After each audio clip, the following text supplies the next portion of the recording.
This is my Jerry Sims tribute build.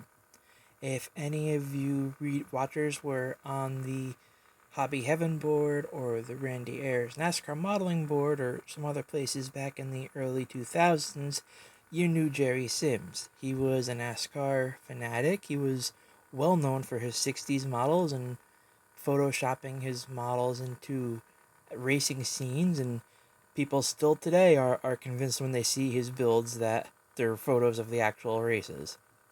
Unfortunately, Jerry passed away more than a decade ago now, and he was always very complimentary of my work. He always had a kind thing to say, and the NASCAR modeling hobby hasn't quite been the same without him. Well, I ended up becoming friends with his son, Dwayne, on Facebook, and we got to talking, and Dwayne sent me two of Jerry's models that he had never even opened. And one of them was this Ford, and Jerry was a diehard Ford fan, so I figured, well, I'm going to build it as a tribute to him, and I figured the best option I could do was to build Junior Johnson's last car. Junior Johnson was legendary in NASCAR, of course, and he left the sport after the 1995 season, selling this team to Brett Bodine, who drove it that year. But 95 was the end of the road for him, so in NASCAR, so I figured it would be a very fitting tribute.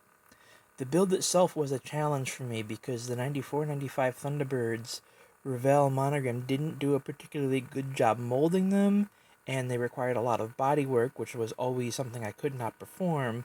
I did finally figure out how to do that, so of course I had to pull this out and get back going on it because I had started it, back around probably 2012 or 13.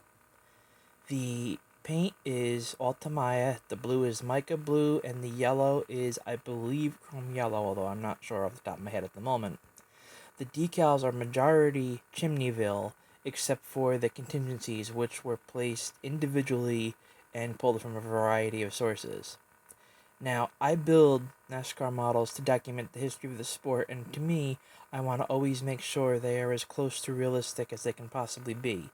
But I made one little change with this one, and Jerry not only was a big name on the message boards, he also took part in some of the decal production. He had an in with J&J back in the day, and J&J put his old Redneck Race Cars logo on one of their decal sheets, and I put it on the dashboard.